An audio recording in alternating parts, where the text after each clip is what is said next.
Hello friends, welcome to study कर। मैं हूं आपका दोस्त प्रभाकर। आज हम 6 नवंबर के बहुत ही महत्वपूर्ण करेंट अफेयर्स के क्वेश्चन डिस्कस करेंगे। तो आप इस लेक्चर को बहुत ही ध्यान से लास्ट तक जरूर देखिएगा। लास्ट में आपसे एक क्वेश्चन पूछा जाएगा जिसका आंसर आपको कमेंट बॉक्स में देना है। आज का फर्स्ट क्वेश्चन है, किस दिन को विश्व सुनामी जागरूकता दिवस के रूप में मनाया जाता है? हर साल 5 नवंबर को विश्व सुनामी जागरूकता दिवस के रूप में मनाया जाता है। इस दिवस की स्थापना यूनाइटेड नेशन के द्वारा 2015 में की गई थी। सुनामी क्या होता है? अब ये प्रश्न हो सकता है कि दोस्तों सुनामी क्या है। तो जब समुद्र में भूकंप आता है तो जल में यानी समुद्र के जल में बहुत ऊंची तरंगें उठती हैं जिन्हें हम सुनामी कहते हैं। और ये जो तरंगें होती हैं उनकी एक सीरीज होती है, श्रृंखला होती है। तो जो समुद्र के किनारे वाले भाग हैं वहां पर वो नुकसान करती हैं। ठीक है दोस्तों, तो अगर हम पिछले 100 वर्षों के रिकॉर्ड को देखें तो 58 अलग अलग सुनामी की घटनाओं में 2,60,000 से भी अधिक लोगों की मौत हुई है। तो ये आंकड़ा दोस्तों बहुत ही बड़ा आंकड़ा है कि सुनामी के कारण 2,60,000 से अधिक लोग भी मारे गए हैं। हाल ही में मनाए गए कुछ दिवस और आने वाले समय में जो दिवस मनाए जाएंगे उनको डिस्कस करते हैं। 1 नवंबर को विश्व शाकाहारी दिवस मनाया गया है। 7 नवंबर को शिशु सुरक्षा दिवस, और इसके अलावा 7 नवंबर को कैंसर जागरूकता दिवस भी मनाया जाता है। 10 नवंबर को परिवहन दिवस मनाया जाता है। इसके अलावा 11 नवंबर को राष्ट्रीय शिक्षा दिवस और 14 नवंबर को विश्व मधुमेह दिवस। इसके अलावा दोस्तों 16 नवंबर को राष्ट्रीय प्रेस दिवस, 21 नवंबर को विश्व टेलीविजन दिवस और 26 नवंबर को राष्ट्रीय कानून दिवस मनाया जाता है। अगला प्रश्न है, COP27 के सम्मेलन के 27वें सत्र में भाग लेने के लिए भारतीय दल का नेतृत्व कौन करेगा? तो इसका आंसर होगा भूपेंद्र यादव। भूपेंद्र यादव कौन है दोस्तों? तो भूपेंद्र यादव हैं भारत के पर्यावरण मंत्री। तो वो COP27 के सम्मेलन में हिस्सा लेंगे और भारतीय दल का नेतृत्व करेंगे। दोस्तों यहां पर बात आई है कॉप। तो कॉप क्या होता है? कॉप का फुल फॉर्म क्या होता है? तो कॉन्फ्रेंस ऑफ पार्टीज। तो कॉप का मतलब होता है दोस्तों कि हर साल जो पूरी दुनिया के देश हैं वो एक साथ इकट्ठे होते हैं, यानी 193 देश जो है वो इकट्ठे होते हैं और जलवायु परिवर्तन के मुद्दों पर चर्चा करते हैं। तो इस साल 27वां संस्करण हो रहा है और पिछले साल 26वां संस्करण हुआ था। याद रखिएगा कहाँ हुआ था? ग्लासगो स्कॉटलैंड में। और इस साल यानी 2022 में कहाँ हो रहा है? तो याद रखिएगा मिस्र के शर्म अल शेख नामक स्थान पर हो रहा है। कब से कब तक होगा? तो 6 से 18 नवंबर के बीच COP27 का आयोजन किया जाएगा। ठीक है, चलिए फ्रेंड्स अगला प्रश्न देखते हैं। भारतीय वायुसेना और रॉयल सिंगापुर वायुसेना के बीच वार्षिक संयुक्त सैन्य अभ्यास यानी JMT का 11वां संस्करण किस राज्य में शुरू हुआ है? तो यह पश्चिम बंगाल में शुरू हुआ है। तो भारतीय वायुसेना और रॉयल सिंगापुर की जो वायुसेना है उसके द्वारा वार्षिक संयुक्त सैन्य प्रशिक्षण अभ्यास जो है वो पश्चिम बंगाल में शुरू हुआ है। कब से? 3 नवंबर से। दोस्तों यह इसका 11वां संस्करण है और यह कहां पर हो रहा है? पश्चिम बंगाल के कलाई कुंडा नामक स्थान पर। तो दोनों देशों की जो वायुसेनाएं हैं वो 2 साल के अंतराल के बाद इस प्रशिक्षण को फिर से कर रही हैं, क्योंकि कोविड के कारण ये प्रशिक्षण बीच में नहीं हो पाया था, लेकिन अब फिर से स्टार्ट हुआ है। दोस्तों भारतीय वायुसेना के प्रमुख कौन है? विवेक राम चौधरी हैं। अगला प्रश्न है, आधार मित्र को अभी हाल ही में किसने लॉन्च किया है? तो दोस्तों आधार मित्र को अभी हाल ही में UIDAI के द्वारा लॉन्च किया गया है। तो UIDAI का फुल फॉर्म क्या होता है? कई बार एग्जाम में भी पूछा गया है यह question. Unique identification authority of India. तो यह इसका फुल फॉर्म होता है। तो उसके द्वारा यूजर्स को बेहतर सुविधाएं देने के लिए एक चैट बॉट बनाया गया है जिसका नाम है आधार मित्र। तो इस चैट बॉट के माध्यम से क्या किया जाएगा कि आप अपने नॉमिनेशन की जांच कर सकते हैं, अपने नामांकन की जांच कर सकते हैं, अपडेट की स्थिति को देख सकते हैं, आपका नामांकन केंद्र क्या था ये देख सकते हैं। तो ये बहुत सारी सुविधाएं जो हैं इस चैट बॉट में मिल जाएंगी। चैट बॉट का नाम जरूर याद रखिएगा, आधार मित्र। अभी हाल ही में हुआ क्या है कि जो UIDAI है उसको अक्टूबर 2022 के लिए सार्वजनिक शिकायतों के समाधान के लिए सभी सरकारी विभागों में फिर से टॉप पोजीशन पर मिली है। दोस्तों, आधार को कब लॉन्च किया गया था, याद रखिएगा 28 जनवरी 2009 को। कब? 28 जनवरी 2009 को। अगला प्रश्न है, केंद्र सरकार ने उच्च शिक्षण संस्थानों के मूल्यांकन और मान्यता को मजबूत करने के लिए एक समिति का गठन किया है। इस समिति के अध्यक्ष कौन है? तो दोस्तों, अभी हाल ही में जो सेंट्रल गवर्नमेंट है उसने एक कमेटी बनाई है जिसको काम क्या करना है कि जो हायर इंस्टीट्यूशन है, हायर एजुकेशन के इंस्टीट्यूशन है, उनका मूल्यांकन करना और ये देखना कि इनकी जो मान्यता है वो कितनी मजबूत है। ठीक है, तो इसके लिए एक समिति का गठन किया गया है। तो इस समिति के अध्यक्ष कौन है? डॉक्टर के राधाकृष्णन। और इस समिति का उद्देश्य एक ये भी है कि जो नई राष्ट्रीय शिक्षा नीति है 2020 की, उसको किस प्रकार से तैयार किया जाए, उसका रोड मैप कैसे बनाया जाए, उसका इम्प्लीमेंट कैसे किया जाए, इसके लिए ये समिति बनाई गई है। दोस्तों, जो डॉक्टर के राधाकृष्णन है तो वो कौन है? तो वो आईआईटी कानपुर के बोर्ड ऑफ गवर्नर्स के अध्यक्ष हैं। और केंद्रीय शिक्षा मंत्री कौन है? याद रखिएगा, धर्मेंद्र प्रधान है। देखिए, आज हम रिवाइज करते हैं इंटरनेशनल बॉर्डर्स को। रेड क्लिफ रेखा भारत और पाकिस्तान के बीच में है। मैकमोहन रेखा भारत और चाइना के बीच में है। 38वीं समानांतर रेखा उत्तर कोरिया और दक्षिण कोरिया के बीच में है। डूरंड रेखा पाकिस्तान अफगानिस्तान के बीच में।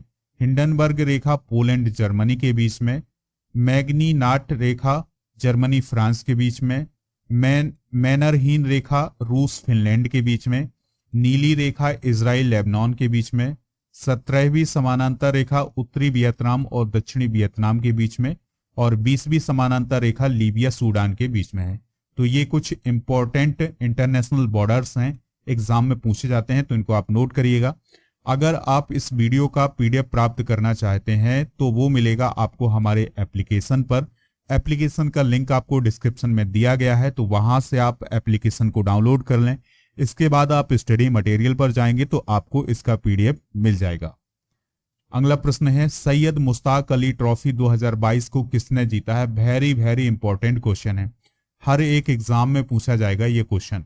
तो सैयद मुश्ताक अली ट्रॉफी जो है ये किस खेल से रिलेटेड है? सबसे पहली बात तो ये जानना है। तो ये क्रिकेट से रिलेटेड है। किससे रिलेटेड है दोस्तों? क्रिकेट से। तो इसको किसने जीता है? मुंबई ने जीता है। ठीक है, तो सरफराज खान और तनुष कोटियान के दमदार प्रदर्शन के बाद मुंबई क्रिकेट टीम ने पहली बार सैयद मुश्ताक अली ट्रॉफी को जीता है। ठीक है दोस्तों, तो मुंबई ने पहली बार सैयद मुश्ताक अली ट्रॉफी को जीता है।